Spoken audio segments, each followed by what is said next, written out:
Vous vous trouvez devant l'Institut Montefiore, à l'Université de Liège, et vous allez rencontrer plus particulièrement l'équipe de chercheurs d'intelligence artificielle, qui est très représentative des activités de l'Institut, qui a la particularité de mettre en symbiose l'informatique au sens des méthodes de l'algorithmique et leurs applications dans la technologie, dans les systèmes complexes qui nous entourent et qui requièrent toujours plus d'intelligence.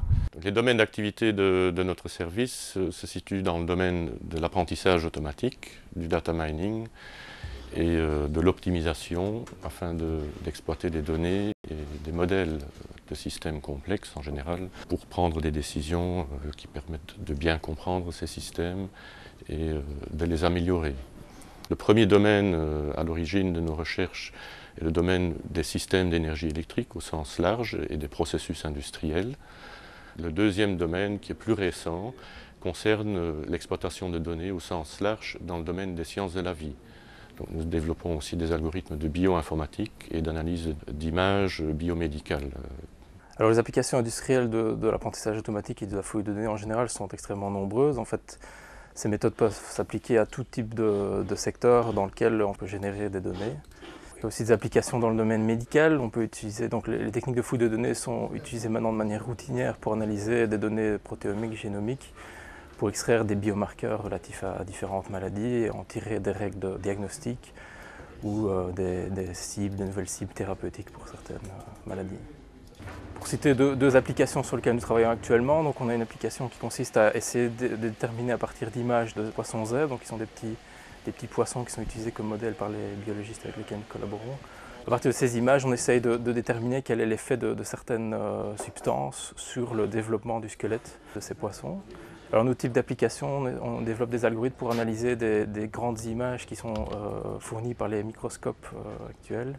Par exemple, pour faire du comptage de cellules, pour détecter des cellules cancéreuses sur ces images ou pour faire des analyses de tissus pathologiques. Et donc en parallèle avec ces projets, évidemment, comme c'est un domaine qui est relativement demandeur en ressources informatiques, on développe des projets plus de préparation de stockage des données. Notamment, on a un gros projet dans le domaine des sciences du vivant qui s'appelle Allemagne Silico, qui vise à développer des outils de gestion de données et d'intégration avec les outils de fouille de données pour les sciences du vivant.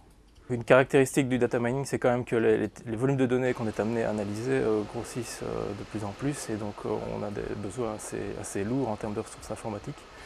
Et donc ça impose qu'on se focalise souvent sur des méthodes qui passent à l'échelle et qui peuvent analyser ces données. Et on étudie aussi la parallélisation des algorithmes d'apprentissage qu'on développe pour pouvoir exploiter justement au mieux ces grilles de calcul.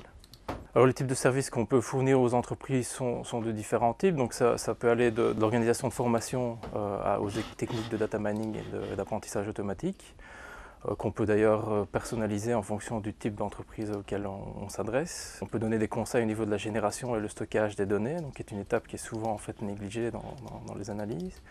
Ensuite, on peut donner des conseils en ce qui concerne les types de méthodes qui sont les plus appropriées pour répondre à la question qui a été posée par l'entreprise. On peut réaliser l'analyse en tant que telle, donc on dispose en interne de différents logiciels qu'on a développés pour nos recherches, mais qu'on peut utiliser aussi pour rendre des services au niveau des entreprises. Et alors ça va aussi en fin de projet à comment exploiter les résultats qui ont été obtenus à partir de l'analyse des données qu'on a effectuées. Donc ça peut aller jusqu'au déploiement complet d'un modèle et son intégration dans les outils de l'entreprise.